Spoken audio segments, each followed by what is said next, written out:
నమస్తే, నేను మీ ప్రశాంత్.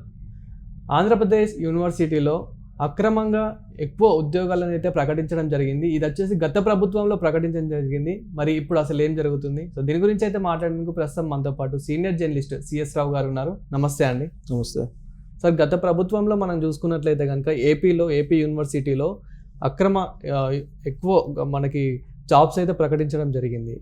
ఇప్పుడు ఏం జరుగుతుంది మరి? ఇప్పుడు ఒకటేంటంటే విద్యాశాఖలను ప్రక్షాళన చేయడానికి విద్యాశాఖలో సంస్కరణలు తీసుకొచ్చి గత ప్రభుత్వం చేసినటువంటి తప్పులను సరిదిద్దేటువంటి కార్యక్రమాన్ని ప్రస్తుతం ఉన్నటువంటి మంత్రి లోకేష్ గారు చేస్తూ ఉన్నారు. ఈ క్రమంలో యూనివర్సిటీల్లో ఉండేటువంటి నియామకాల వ్యవహారం మీద ఆయన ఆరా తీసినప్పుడు ఆశ్చర్యపోయేలాగా అక్కడ ఉద్యోగులను నియమించారు అవుట్సోర్సింగ్ పద్ధతిలో. ఎంత దారుణం అంటే మొత్తం యూనివర్సిటీలో సుమారుగా 3200 పోస్టులు మ్యాక్సిమం ఉండాలి అని చెప్పి ప్రభుత్వం నిర్ణయిస్తే దానికి మించి 3500 పైగా నియామకాలు ఉన్నాయి. 3600 దాకా నియామకాలు ఉన్నాయి. ఇంకొక దారుణమైనటువంటి అంశం ఏంటంటే ఆర్థిక శాఖ అనుమతి లేకుండా 250 మందిని నియమించినట్టు ఇప్పుడు ఈ మధ్య కనుక్కున్నారు. అంటే ఎంత అడ్డగోలుగా నియామకాలు చేశారు అని. ఒక్కొక్కరికి 2 నుంచి 4 లక్షల రూపాయల చొప్పున జీతాలను నిర్ణయించి ఆ రోజు ఉన్నటువంటి జగన్మోహన్ రెడ్డి గారి ప్రభుత్వం యూనివర్సిటీల్లో నియామకాలు చేపట్టింది. ఎంత దారుణం అంటే కన్వీనర్ కోటా, పీజీలో కన్వీనర్ కోటాలో ఉండేటువంటి విద్యార్థుల సంఖ్య కంటే సిబ్బంది సంఖ్య ఎక్కువగా ఉండేలాగా నియామకాలు ఉన్నాయి. ఈ పరిస్థితి ఎందుకు వచ్చింది అని అంటే కడప జిల్లాకు సంబంధించినటువంటి కొంతమంది ప్రజాప్రతినిధుల రికమెండేషన్ తోటి ఎంతమందికి కావాలంటే అంతమందికి అవుట్సోర్సింగ్ పద్ధతిలో జాబ్స్ ఇచ్చేశారు.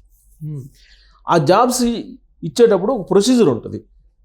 శాలరీ పడాలంటే ఖచ్చితంగా ఆర్థిక శాఖకి తెలియజేయాలి. ఆర్థిక శాఖ తెలియజేయకుండా మీరు ట్రెజరీ నుంచి శాలరీస్ ఎలా ఇస్తారు?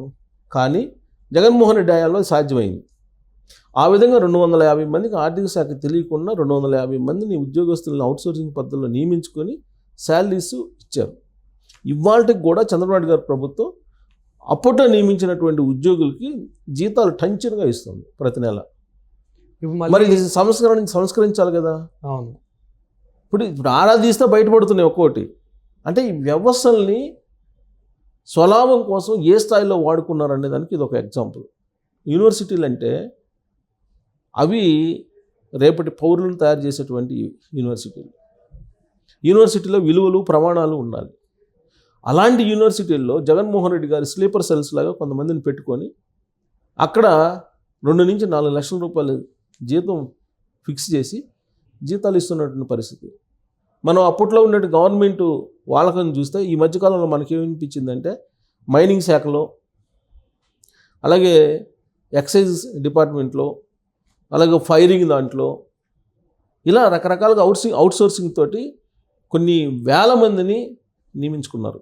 వేల మందిని, 100 మందిని కూడా కాదు, వేల మందిని నియమించుకున్నారు. ఎక్కడ పడితే అక్కడ అవుట్సోర్సింగ్, ఎక్కడ పడితే అక్కడ వైఎస్ఆర్ కాంగ్రెస్ పార్టీ కార్యకర్తలకి ఉద్యోగాలు ఇచ్చేశారు.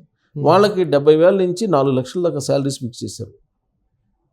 ఇవాళకి కూడా ఆ జీతాలు ఇస్తున్నటువంటి పరిస్థితి. ఈ మధ్యకాలంలో ఫైబర్ నెట్కి సంబంధించి చైర్మన్గా జీవీ రెడ్డి గారు బాధ్యతలు స్వీకరించిన తర్వాత ఆ ఫైబర్ నెట్లో అవసరానికి మించి కొన్ని 100 మందిని తీసుకుంటే వాళ్ళలో చాలామందిని తీసేసారు. ఇంకా కూడా ఉన్నారు.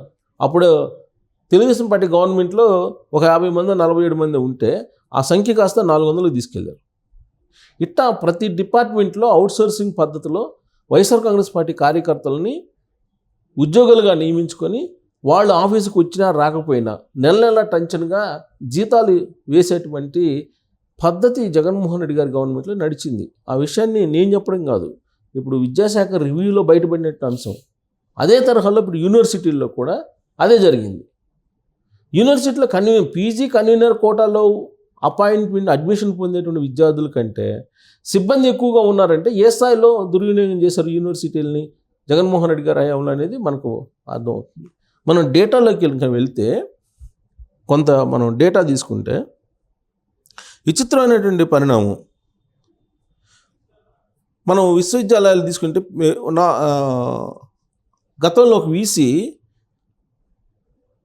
అనధికారికంగా 40 మందికి పైగా నియమించాడు. అనధికారికంగా, అఫీషియల్గా కాదు. ఒక ప్రొఫెసరు, వీసీగా ఉన్నటువంటి ఒక ప్రొఫెసరు నన్నయ్యలో అనఫిషియల్గా 40 మందిని నియమించాడు. దాని మీద ఎంక్వైరీ ఆ రోజున వేయటానికి ప్రభుత్వం సిద్ధపడితే ఒక మంత్రి అడ్డుకున్నాడు. దీంతో 40 మంది కూడా కంటిన్యూ అవుతున్నారు ఇప్పుడు. అలాగే 2024-25 విద్యా సంవత్సరంలో, అంటే లాస్ట్ ఇయర్, అది జగన్మోహన్ రెడ్డి గారు అయ్యాం. ఇప్పుడు 2025-26 విద్యా సంవత్సరం వస్తుంది. కన్వీనర్ కోటాలో సుమారుగా 440 మంది అడ్మిషన్ పొందారు స్టూడెంట్స్. పనిచేస్తున్న సిబ్బంది ఎంత తెలుసో 300 మంది ఉన్నారు. 300 మంది ఉన్నారు 400 మంది విద్యార్థులకి. ఇక బిఆర్ అంబేద్కర్ యూనివర్సిటీలో 2024-25 విద్యా సంవత్సరానికి పీజీ కన్వీనర్ కోటాలో 212 మంది అడ్మిషన్స్ తీసుకుంటే బోధన కానీ బోధనేతర సిబ్బంది కలిపి మొత్తం 145 మంది ఉన్నారు. ఏది సిబ్బంది, ఉద్యోగస్తులు. ఇలాంటి పరిస్థితి రాయలసీమ, కృష్ణా, ద్రవిడ యూనివర్సిటీలో కూడా ఉంది. ఇలాంటి పరిస్థితి ఉంది. గత 5 ఏళ్లలో, అంటే జగన్మోహన్ రెడ్డి గారి హయాంలో అడ్మిషన్స్ తగ్గిపోయాయి, కానీ ఉద్యోగుల నియామకాలు మాత్రం పెరిగాయి అవుట్సోర్సింగ్లో. విచిత్రమైన పరిణామం ఇది. జనరల్గా అడ్మిషన్స్ పెరగాలి, అడ్మిషన్స్ తగ్గిపోయినాయి. ఈ అవుట్సోర్సింగ్ తోటి నియమించబడేటువంటి ఉద్యోగులు ఎక్కువయ్యారు. ఉద్యోగులతో స్టూడెంట్స్తో సమానంగా ఉద్యోగ నియామకాలు ఉన్నాయి. 10 ఉన్నాయి టోటల్గా ఆంధ్రప్రదేశ్లో. 3200 పోస్టులు అనుమతి ఉంది ఆ 10 కలిపి, మొత్తం 10 యూనివర్సిటీలకి. అయితే దీంట్లో అవుట్సోర్సింగ్ కానీ టెంపరీ కానీ ఇవన్నీ చూసుకుంటే 3700 మంది ఉన్నారు ఇప్పుడు. అసలు 10 యూనివర్సిటీల్లో గవర్నమెంట్ అనుమతి ఏమో 3200 మందికి ఉంది. 3700 మంది ఉన్నారు ఇప్పుడు. ఇప్పుడు వాళ్ళని ఏమైనా తీసేసే అవకాశం ఏమైనా తీసేసే కార్యక్రమం జరుగుతుంది. అంటే 250 మంది ఎక్కువ ఉన్నారు. వీళ్ళందరూ కూడా ఆర్థిక శాఖకి సంబంధం లేకుండా జాయిన్ అయినటువంటి వాళ్ళు అని చెప్పి గుర్తించారు. అంటే ఇలా అన్ని యూనివర్సిటీలో ఇప్పుడు మనం చూస్తే కనుక చిన్న చిన్న యూనివర్సిటీలు ఉన్నాయి. అవి కూడా నిర్వహణే కష్టంగా ఉంది, కానీ జీతాలు మాత్రం ఎక్కువ ఉన్నాయి. జీతభత్యాలన్నీ కూడా బరాయించే పరిస్థితుల్లో యూనివర్సిటీలు లేవు. రాజీవ్ గాంధీ విజ్ఞాన్ సాంకేతిక విశ్వవిద్యాలయం RGUKT అంటారు దీన్ని. 4 ట్రిపుల్ కలిపి సుమారుగా 1822 మంది అవుట్సోర్సింగ్ ఉన్నారు. గత ప్రభుత్వ టైంలో 300 మంది పైగా మళ్ళీ అడిషనల్గా నియమించారు. ఇక ఇది అంతా కూడా ఎవరు చేశారు? కడపకు సంబంధించినటువంటి ప్రజాప్రతినిధులు సిఫారసు చేస్తే వాటిని నియమించారు. ఇక JNTU అనంతపురం యూనివర్సిటీకి ప్రభుత్వం 170 పోస్టులు మంజూరు చేస్తే ఇక్కడ 649 మంది పనిచేస్తున్నారు.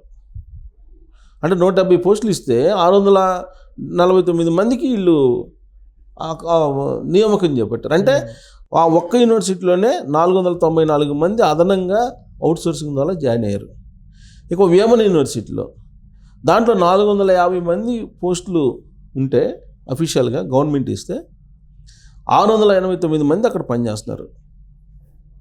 అక్కడ జగన్మోహన్ రెడ్డి గారు బంధువు ఒక ఆయన ఇష్టానుసారంగా నియామకాలు చేపట్టారు. వేమన యూనివర్సిటీ అంటే అక్కడే కడప. ఇంకా ఆర్కిటెక్చర్ యూనివర్సిటీలో అయితే ఎంతమందిని ఉన్నారో అసలు అంతే లేదు. ఇక నన్న యూనివర్సిటీలో అయితే ఆర్థిక శాఖ అనుమతులు లేకుండా 267 మందిని అవుట్సోర్సింగ్ పద్ధతిలో తీసుకున్నారు. ఇక ఆంధ్ర యూనివర్సిటీలో తీసుకుంటే అక్కడ కూడా అంతే, 302 మంది ఉన్నారు ఎక్స్ట్రా.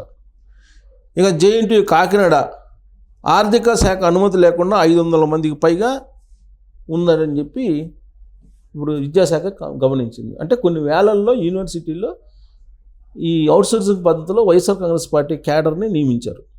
వాళ్ళ శాలరీస్ 2 లక్షల నుంచి 4 లక్షల వరకు ఇచ్చారు. మరి వీళ్ళని స్లీపర్ సెల్స్ అనుకోవాలా, YSR Congress party sleeper cells, Jaganmohan Reddy గారి స్లీపర్ సెల్స్ అనుకోవాలా, లేదంటే యూనివర్సిటీలో పనిచేసేటువంటి సిబ్బంది అనుకోవాలి వీళ్ళని? అసలు ప్రభుత్వం అనుమతి లేకుండా, ఆర్థిక శాఖ అనుమతి లేకుండా ఏ విధంగా నియమిస్తారు? వాళ్ళకి ఎలా శాలరీస్ ఇస్తారు? ఇప్పుడున్నట్టు గవర్నమెంట్ 7 నెలలు అయింది. ఇవన్నీ కనుక్కునేటప్పుడు 7 నెలలు శాలరీస్ కూడా వాళ్ళకి ఇచ్చారు. మరి దీనికి ఎక్కడ? అందుకే చంద్రబాబు నాయుడు గారు తవ్వే కొంది అసలు ఎక్కడ ఏం జరిగిందో కూడా అర్థం కావట్లేదు. అక్రమాలు కానీ అవినీతి కానీ నాకే అందుబాటడం లేదు అంటున్నారు. అంత అనుభవం ఉన్నటువంటి చంద్రబాబు నాయుడు గారు నాకు అందుబాటడం లేదు అన్నారంటే ఏ స్థాయిలో వీళ్ళు దుర్వినియోగం చేస్తుంటారు అధికారాన్ని అంటే యూనివర్సిటీలో నియామకాలను చూస్తే అర్థమవుతుంది. Thank you sir.